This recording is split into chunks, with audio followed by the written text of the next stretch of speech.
Keyboard pulit ka is kasils leng baka Kyrwoh na USP ka is kasils u Rituraj Ravi IPS hakano phai singi ka shiphoterik ruber arajar arpusaw kila terwa bana shilak tengka kum ka khusnam ya kinu kibala bana jingtep kibabnia kibala banya lampat banyo kem ya kinu kibadon kti ban Pynbthei bom haka jakayeng bos syndicate them Īewmawlong ka Kyrwoh kalong bah ka khandai terik luber arajar arpusaw hakapor shiposh tengi ubom bala shushnahi balatep kum u improvise explosive device IED ulapthei hakatei kachaka batlatep yu hakikanja balongnar kani ka Pynbthei bom bala shusubashna da ki gelatin stick lathap hakiten bat ka Pynbthei kalapan prai ki jingkerten bat wanra ka jingpa yet haki yem marjan shushu loong ba wayu brio ubalatep kerteng kum ulakhan sing ulam mensaw hak kejat jogu kani kur Pynbthei bom ka Syriem bat ka Pynbthei bom kibala jamun shwa ya kiba ka sengkeng Atiar New Trap National Liberation Council ka jushim jingkit kli laong ka Kyrwoh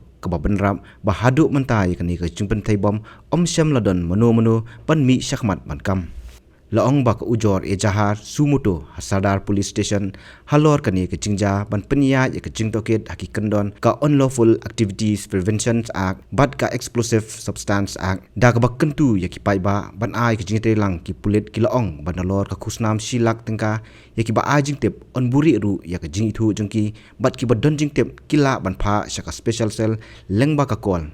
text whatsapp number khandai lai riu nyo khandai not ar nyolai lani shaka email ID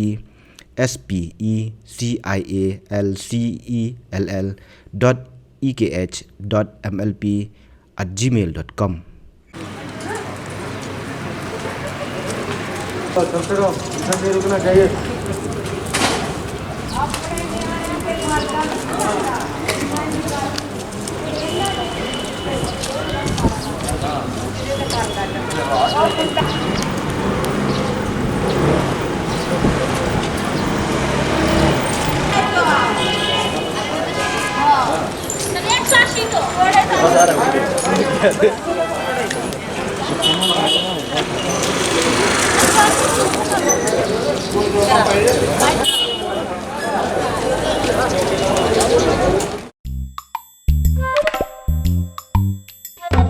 Habatin, pej bahagi ki sharp